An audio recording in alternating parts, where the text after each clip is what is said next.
Bonjour à tous, on se retrouve aujourd'hui pour les résultats de SmackDown du 1er mai 2020. On débute le show avec une promo de Daniel Bryan. Voilà, Daniel Bryan qui va nous parler forcément du Money in the Bank où il est dedans.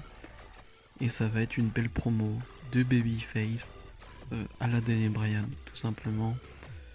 Assez passionné, j'ai envie de dire.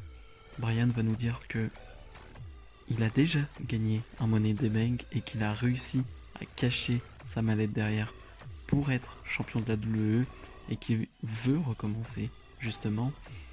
Il nous dit que il va nous donner une information justement que le match des filles et des garçons sera en même temps. Ce qui est très bizarre. Alors je sais pas comment ça va être filmé, mais il dit comme ça va être très bizarre. On va avoir les deux matchs en même temps, on va avoir les filles d'un côté, les filles de l'autre, les garçons de l'autre, ou est-ce qu'on va avoir tout d'un ensemble. Enfin, voilà. C'est très flou cette histoire pour le moment, mais Daniel Bryan nous a quand même donné une petite information. Et Bryan voilà, nous dit que voilà, il sait pas trop comment ça va se passer. Il s'est jamais battu dans des bureaux, donc voilà, c'est pas trop, mais la promo est vraiment bien. Et Baron Corbin va arriver, King Corbin va arriver, il va lui répondre, et là à ce moment-là, je vous avoue que j'ai un peu décroché parce que dès que Baron Corbin parle, je décroche et c'était pas intéressant du tout. Et surtout, je me demandais quand est-ce que cette gimmick de King va se terminer. Je n'en peux plus. J'ai déjà du mal avec Baron Corbin, je l'ai dit assez souvent. Mais dans cette gimmick, c'est pas possible. C'est ça, non, c'est un non. C'est un grand non. Il n'y a rien de bon dans cette gimmick, il n'y a rien à retenir. Je trouve que la gimmick de roi ne lui allait pas du tout de base. Et ça s'est confirmé par la suite. Donc voilà, arrêtez ça tout de suite. Et donc, on passe à Daniel Bryan face à Baron Corbin. Daniel Bryan qui veut un peu venger son ami Drew Gulak qui a perdu la semaine dernière face à Baron Corbin. Et on va avoir un match d'une vingtaine de minutes où très clairement Bryan nous montre tout ce qu'il sait faire. C'est-à-dire que en face ça aurait pu être un ballet, ça aurait pu être n'importe quoi, c'était la même chose. C'est-à-dire que Baron Corbin n'a pas fait grand chose, mais c'est Bryan qui a quasiment tout fait. Il y a surtout les 5-6 premières minutes où Bryan montre toute sa technique et Corbin à un moment reprend le dessus et là c'est forcément plus ennuyeux. Mais ouais, Bryan, j'ai envie de dire comme d'habitude parce que c'est du Daniel Bryan et qu'on est habitué à ça. Et voilà. Pendant le match, Baron Corbin va céder d'une échelle, ce qui va lui coûter une disqualification et donc une victoire de Daniel Bryan. Baron Corbin qui va vouloir enchaîner en plus et attaquer Daniel Bryan, mais Bryan va reprendre le dessus jusqu'à ce que Nakamura et Cesaro viennent aider Baron Corbin et Baron Corbin va jeter Daniel Bryan sur l'échelle. Mais voilà, bon, je suis pas trop fan de ça, c'est-à-dire que tu nous fais un match de 15-20 minutes pour terminer sur une disqualification. Ouais, je suis pas très fan. Braun Strowman arrive sur le ring et dit que la semaine dernière, on est revenu sur son passé avec Bray Wyatt, que c'est le passé, donc ça ne l'intéresse plus. Bray Wyatt va l'interrompre avec sa Firefly Funhouse et il dit qu'il va raconter une histoire. Et c'est une vraie histoire. The Black Sheep, hein, le mouton noir. Il était une fois un mouton noir qui ressemblait beaucoup à Strowman. Il était grand et il se pensait un peu drôle. Il était plus fort que les autres animaux de la ferme. Le berger a vu le mouton noir seul et a décidé de l'amener chez lui. Ce berger a si bien enseigné les moutons qu'ils sont venus à protéger le berger. Ils se sont bien amusés. Les moutons sont partis chercher une herbe plus verte, plus pure. Il n'a pas dit merci et n'a pas laissé les notes. Le berger était triste. Pourquoi est-il parti après tout ce qu'il a fait? Tous les autres animaux l'ont également laissé. Le berger était seul. Voilà. C'est du Bray Wyatt. Alors, quand il parle du berger, bien sûr, il parle de Bray Wyatt. Hein. C'était lui le berger, c'était le chef du clan. Bray Wyatt qui suggère une fin plus heureuse, hein, où le berger retrouve le mouton noir et il lui rappelle ses erreurs, lui prend ce qui lui rend heureux, c'est-à-dire bien sûr le titre, et que voilà, ce sera terminé. Et Braun Strowman dit qu'il n'a rien à lui dire, tout simplement. Et que si Wyatt a quelque chose à lui dire, qu'il vienne sur le ring et lui dire en face. Et juste, Wyatt va juste lui dire au revoir. Donc voilà, c'était pas le meilleur segment de la Funhouse, hein, très clairement. Et je pense que c'est une bonne chose que ce soit la semaine prochaine le match, parce que Braun Strowman au micro ne peut pas te raconter beaucoup de choses. Donc je pense que c'est une bonne chose que ça arrive déjà. Sheamus va battre un nouveau jobber, mais le plus intéressant c'est que Michael Cole va faire le lancement pour le reportage de Jeff Hardy et Sheamus va venir et dire encore une fois que voilà, Sheamus vient de gagner un match et on parle que de Jeff Hardy. Le reportage sur Jeff Hardy va se terminer et Sheamus est encore là et Michael Cole va dire que Jeff Hardy sera de retour la semaine prochaine et Sheamus met une petite tape dans le dos à Michael Cole, ce qui veut clairement dire que Sheamus et Jeff Hardy sera un programme, donc voilà, c'est sûr et certain. Match de qualification pour le Money in the Bank féminin, Mandy Rose face à Carmella.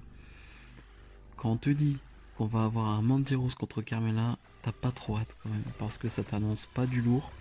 Au final, ça a été... en vrai, il n'y a pas eu grand chose dans ce match, parce que Sonya Deville va arriver et pendant le match, va prendre un micro et va parler en fait, va juste raconter sa vie, va dire à Mandy Rose, c'est bien, tu te débrouilles bien, et après elle dit, oh je vais me taire, et en fait elle recontinue à parler. J'ai pas trop aimé, j'aime pas trop, voilà, on est dans un match et t'as quelqu'un qui parle derrière, c'était bizarre, et du coup voilà, c'était prévisible, hein, Mandy Rose va être distraite par Sonya Deville, et Carmella va l'emporter, et Carmella ira donc dans le Money in the Bank. Après le match, par contre, ce que j'ai trouvé très bien, Sonya Deville qui va attaquer Mandy Rose avec une vraie violence, de la vraie agressivité. Voilà, j'ai bien aimé les 2-3 moves, les 2-3 trucs qu'il y a eu après le match. J'ai trouvé ça sympa. Mais sinon, la promo pendant un match, c'est pas un truc à refaire.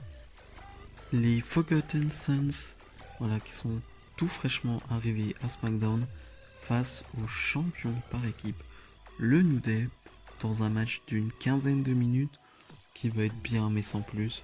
Franchement, il n'y a rien à dire. C'est-à-dire que c'est moyen. Il y a vraiment rien à retenir de ce match. Seulement le final où voilà, il va y avoir une petite intervention du troisième membre du Forgotten Sons. L'arbitre ne va pas le voir, ce qui va profiter aux Forgotten Sons et qui vont l'emporter. Et là, je suis assez partagé. Les Forgotten Sons qui gagnent face aux champions par équipe alors qu'ils sont là depuis 2 semaines. Il y a un côté qui me dit, ok, pourquoi pas, au moins ça peut-être un push pour une nouvelle équipe. C'est pas plus mal de toute façon de voir de nouvelles équipes du côté de SmackDown et même de manière générale dans la division tag. C'est sympa de voir de nouvelles équipes. Mais de l'autre côté, je me dis, c'était champion par équipe. Ils sont tout fraîchement couronnés. Tu les fais déjà perdre face, tu peux te dire aussi, face à une nouvelle équipe qui est jeune et qui vient d'NXT. On connaît pas, le grand public ne connaît pas. Et tu fais perdre le New Day. Donc voilà, je suis partagé. Je suis vraiment ultra partagé sur ce résultat. Tamina est en backstage. Elle va nous dire encore une fois que à WrestleMania, il a fallu 4 femmes pour la battre. Sasha Banks va arriver, va dire que voilà, c'est Tamina au début était avec elle dans son clan et l'a beaucoup aidé. Et que voilà, au lieu de faire des coups bas, voilà, comme la semaine dernière où Tamina est arrivée et attaqué Bayley, voilà, elles peuvent agir en femme forte. Et Bayley va attaquer par derrière Tamina. Je trouvais ça un peu drôle. Voilà. Et Lacey Evans va aider Tamina et va frapper Sasha Banks et Bayley. Et là, je comprends pas pourquoi Lacey Evans va aider Tamina.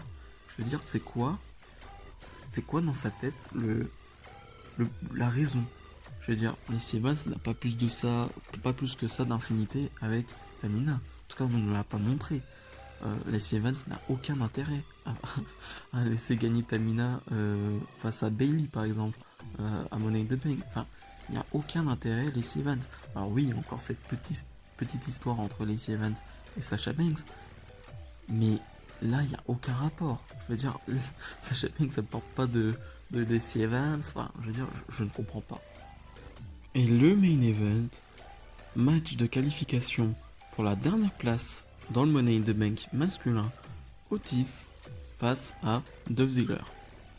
Un match de 10-15 minutes, alors qui est bon, mais quand même un peu trop long pour ce type de catcheur, j'ai envie de dire.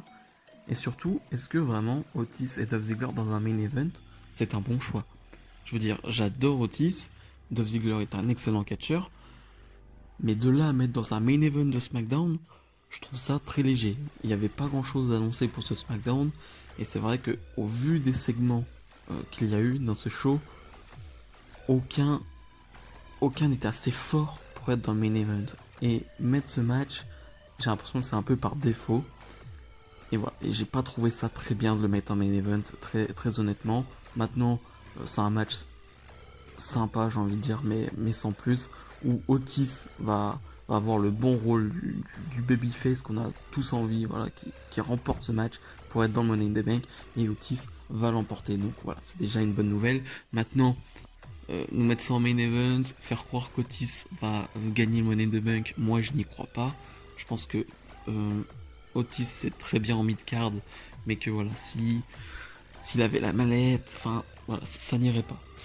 Mais au moins Otis est dans le Money in the Bank et on va pouvoir y croire un minimum dans le Money in the Bank. En bilan, c'était encore un SmackDown très moyen. Franchement, j'ai pas pris de plaisir à regarder ce show. On n'avance pas plus que ça dans les histoires, on stagne en fait. Et Money in the Bank c'est la semaine prochaine. J'ai presque envie de dire heureusement, parce que là ça commence à faire très long.